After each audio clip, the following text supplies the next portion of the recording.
Hello, my name is Lillian and I'm in my bathroom because it is quiet in here.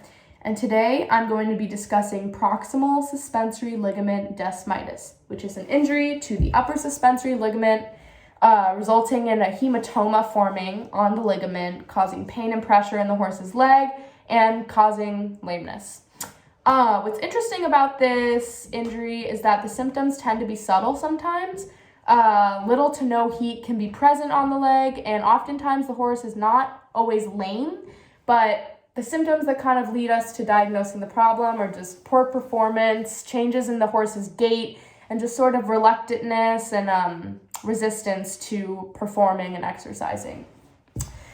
Something important to know about this injury is that when the horse is being trotted on a circle, with the affected leg on the outside of the circle, the symptoms are going to get worse. In addition, if they're being exercised on soft footing, the symptoms are going to get worse. So these are like two markers you can use to kind of see if this, proximal suspensory ligament desmitis is what's going on, and that's the road they need to go down.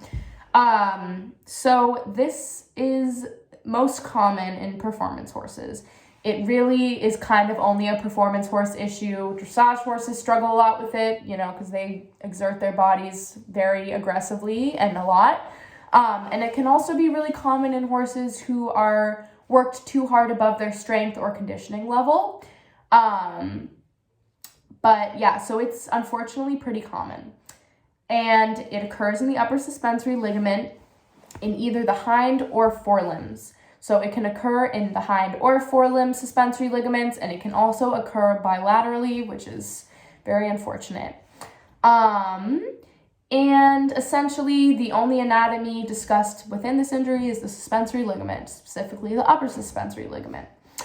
When it comes to diagnosing this problem, nerve blocks are originally done to kind of see where the problem is coming from and if the issue is the suspensory ligament in the first place. So unfortunately, the nerve blocks cannot completely diagnose the issue, so the vets have to kind of do more. Some next steps would be doing radiographs to kind of check for bony malformations or, just fractures that could affect the healing process of the suspensory ligament, or it could show that, that's affecting the ligament, not this. So that can be an important one to do to diagnose the issue. Lastly, the only really surefire way of diagnosing the issue is to do a diagnostic ultrasound.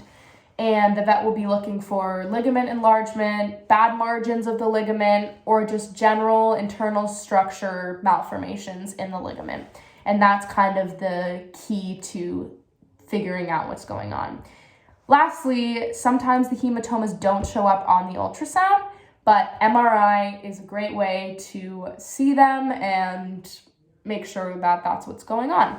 And vets have been using MRI a lot more to diagnose the problem because it gives a very clear picture of what's going on. So when it comes to treatment, there's a plethora of different treatments, and a combination of these or dedication to some of them is what can really help the horse get better. First, obviously being stall rest and really taking your time on the rehabilitation of your horse and just taking it very seriously, following all the rules that the vet has set up. Additionally, an ultrasound can be performed every 2 weeks to evaluate the healing of the hematoma and sort of continue the treatment and figure out what needs to be done. Anti-inflammatory corticosteroid drugs are also used to help the hematoma heal. Injections of hyaluronic acid into the ligament are also successful. And then one of the biggest things is kind of shockwave, pressure wave treatments that relieve the pain and stimulate the ligament.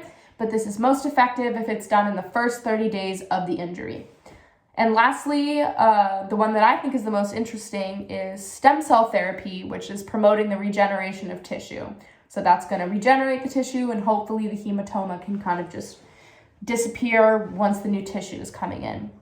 And the way that they do that is they take the bone marrow of the horse, take the cells from the bone marrow, send it to the lab, process it, and then inject it back into the injury site to help regenerate that tissue.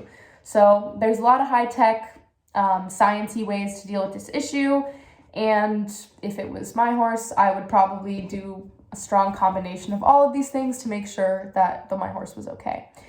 And in general, the outcome of this injury all depends on, the swiftness of the diagnosis, how accurate you are in your treatment of your horse, and how much you're following along with the rehab.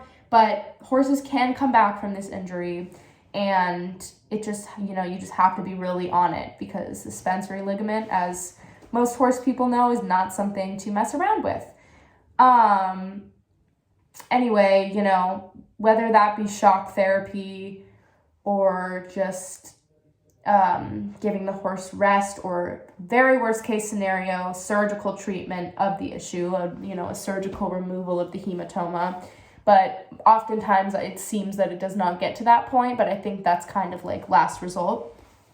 But it does seem that there is hope in the outcome of this injury, and I am very glad that I was able to learn about this injury, because there are so many different things that affect horses, and as a horse owner, I feel responsible knowing that there is another thing out there that can happen to my horse.